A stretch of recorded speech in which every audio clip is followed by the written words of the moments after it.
Sebagaimana yang dijelaskan pada video perkuliahan sebelumnya, bahwa Internet Protokol versi 4 merupakan protokol yang menggantikan Network Control Protocol.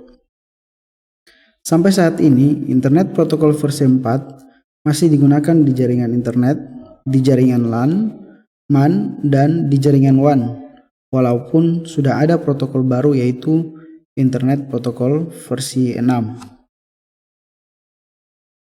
Perbedaan mendasar pengalamatan pada Internet Protokol versi 4 dengan Network Control Protocol adalah pada panjang dan bentuk alamat. Panjang alamat Internet Protokol versi 4 adalah 32 bit yang dibagi menjadi 4 oktet terpisahkan oleh titik dan masing-masing oktet terdiri atas 8 bit.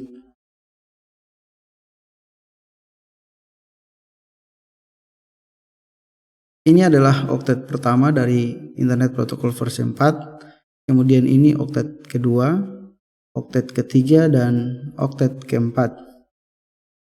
Masing-masing oktet terdiri atas 8 bit yang jika ditotalkan maka didapatkan panjang dari alamat Internet Protokol versi 4 adalah 32 bit. Sebagaimana yang sudah kita bahas sebelumnya bahwa jika pengalamatan menggunakan 8 bit, maka itu artinya alamat yang bisa digunakan dalam bentuk desimalnya adalah mulai dari 0 sampai alamat yang paling terakhir adalah 255. Jadi angka desimal yang bisa kita masukkan pada oktet keempat yaitu mulai dari angka 0 sampai dengan angka 255. Begitu juga dengan oktet ketiga, angka yang bisa kita gunakan di dalam pengalamatan Internet Protokol versi 4 ialah mulai dari 0 sampai 255. Oktet kedua juga sama, dan oktet pertama juga sama karena sama-sama di setiap oktet menggunakan 8 bit. Itu artinya bahwa pada saat pengalamatan tidak mungkin kita menggunakan alamat misalnya 300.400.257.258. Ini tidak akan terjadi karena jika kita masukkan ke dalam sistem operasi pun maka alamat ini akan ditolak karena maksimal dari pengalamatan pada Internet Protokol versi 4 di setiap oktetnya adalah angka 255. Dari ke-32 bit panjang alamat Internet Protokol versi 4, maka itu adalah total dari alamat yang tersedia pada Internet Protokol versi 4, di mana alamat total dari Internet Protokol versi 4 itu 2/32 atau sama dengan 4.264.967.296 alamat. Ini adalah gambaran dari variasi alamat sebanyak 4 miliar lebih dari Internet Protokol versi 4. Di sebelah kiri ini adalah alamatnya dalam bentuk biner dan di sebelah kanan ini adalah alamatnya dalam bentuk desimal. Dalam bentuk desimal, alamatnya dimulai dari 0.0.0.0, kemudian 1.0.0.0, 2.0.0.0, 3.0.0.0, 4.0.0.0, dan seterusnya sampai pada alamat yang paling terakhir adalah 255.255.255.255 dan 255.255.255.254, dan alamat yang ketiga dari yang paling terakhir adalah 255.255.255.253, dan tentunya ada juga alamat yang sudah pernah kita gunakan pada saat membangun jaringan LAN. Di antara alamat ini yaitu alamat 192.168.0.0.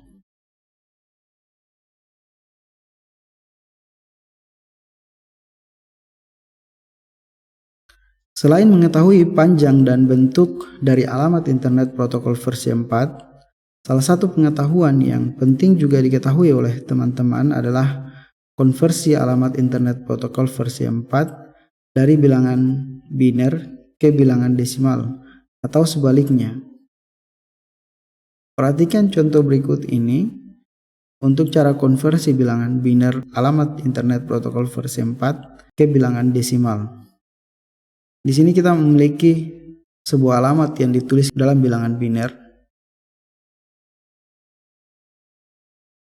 Kemudian jika dikonversikan ke dalam bilangan desimal, maka didapatkan hasil konversinya yaitu pada oktet pertama 192, oktet kedua 168, oktet ketiga 0, dan oktet keempat 1.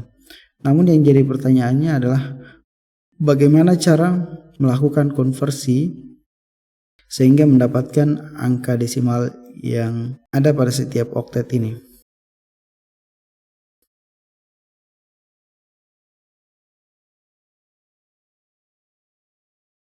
Caranya sama pada saat kita melakukan konversi bilangan biner pada saat mempelajari pengalamatan pada network control protocol, yaitu dimana yang paling penting kita ingat adalah representasi desimal dari setiap bit pada bilangan biner.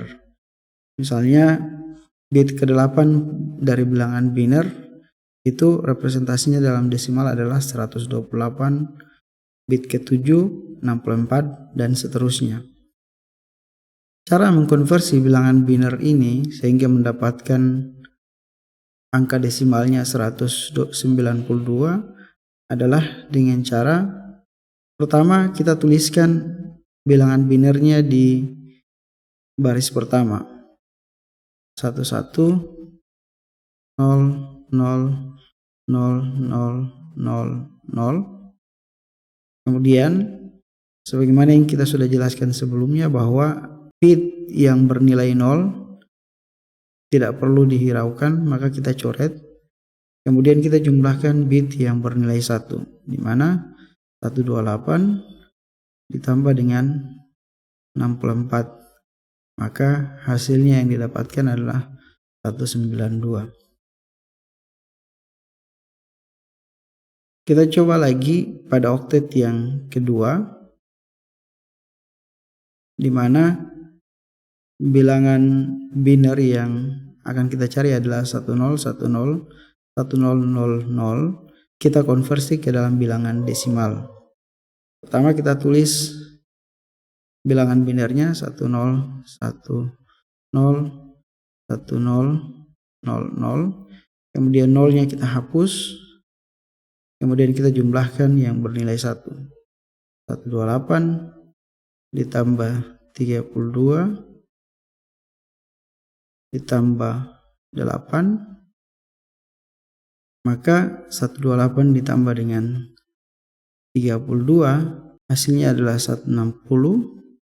160 ditambah dengan 8 hasilnya adalah 168.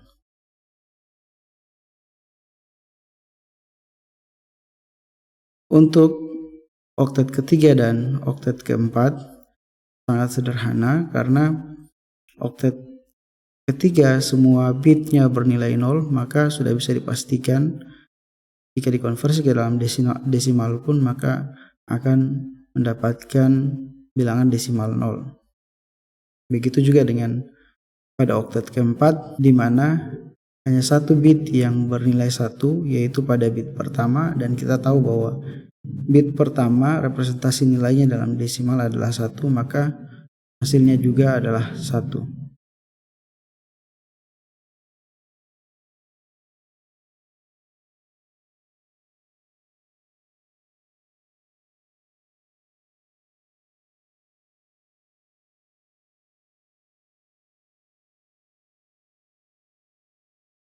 Berikutnya kita akan pelajari bagaimana caranya mengkonversi yang tadinya itu bilangan biner ke bilangan desimal. Sekarang kita akan coba mengkonversi bilangan desimal ke bilangan biner.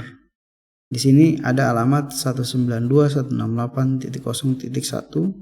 Bagaimana caranya mengkonversi bilangan desimal ini ke dalam bilangan biner? Jika dikonversi ke bilangan biner, maka akan didapatkan sama sebenarnya dengan di slide sebelumnya. Hanya saja yang paling penting di sini adalah bagaimana cara mengkonversinya. Sekarang coba perhatikan bagaimana caranya mengkonversi bilangan desimal ke bilangan biner. Ingat bahwa yang paling utama adalah mengingat representasi desimal dari setiap bit pada bilangan biner.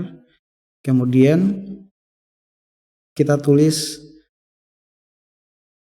bilangan desimal yang akan kita konversi ke dalam bilangan biner, yaitu di oktet pertama 192.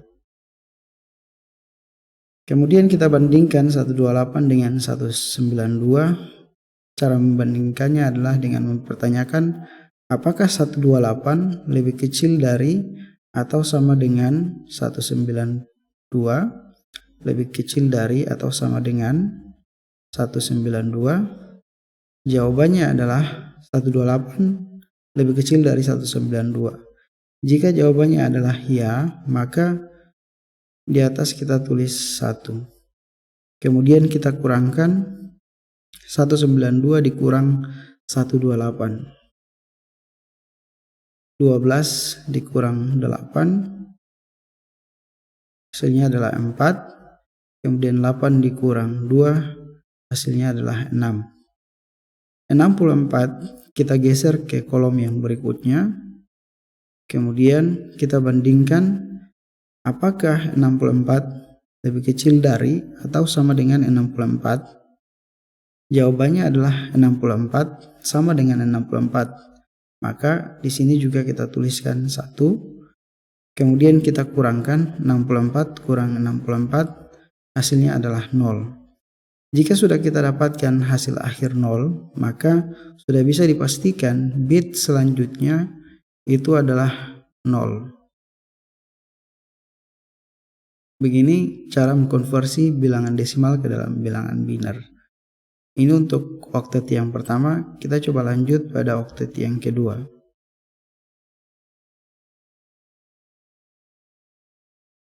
Kita punya bilangan desimal 168. Kita tulis 168, kemudian kita bandingkan dengan 128. Apakah 128 lebih kecil dari atau apakah 128 lebih kecil dari atau sama dengan 168? Jawabannya adalah ya, 128 lebih kecil dari 168. Maka kita tulis 1. Kemudian kita kurangkan 168 dikurang dengan 128. 8 kurang 8, 0. 6 kurang 2, 4. Hasilnya 40. 40-nya kita geser di kolom setelahnya. Kemudian kita bandingkan apakah 64 lebih kecil dari atau sama dengan 40. Jawabannya adalah tidak, karena 64 lebih besar dari 40. Maka kita tulis 0. Kemudian 40-nya kita geser ke sebelah kanan. Lalu kemudian kita bandingkan lagi, apakah 32 lebih kecil dari atau sama dengan 40? Jawabannya adalah ya, maka kita tulis 1. Kemudian kita kurangkan 40 dikurang 32, hasilnya adalah 8. Kemudian 8-nya kita geser ke kolom di sebelahnya. Kemudian kita bandingkan apakah 16 lebih kecil dari atau sama dengan 8? Jawabannya adalah tidak, karena 16 lebih besar dari 8. Maka kita tulis 0. Kemudian kita geser 8 ke kolom sebelahnya. Kemudian kita bandingkan apakah 8 lebih kecil dari atau sama dengan 8? Jawabannya adalah 8 sama dengan 8. Maka kita kurangkan 8 kurang 8 sama dengan 0. Namun terlebih dahulu kita tulis 1 dulu di sini. Kemudian kita kurangkan, hasilnya 0. Dan jika sudah mendapatkan hasil 0, maka sudah bisa dipastikan bit setelahnya itu pasti bernilai 0.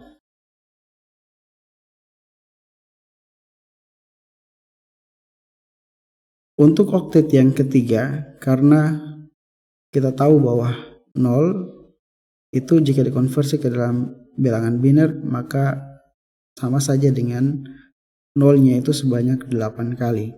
Maka kita lewatkan. Kemudian untuk oktet yang keempat juga kita tahu bahwa bit 1 itu memiliki nilai representasi dalam bentuk desimalnya adalah 1. Maka kita bisa pastikan ini adalah 1, kemudian sisanya adalah 0.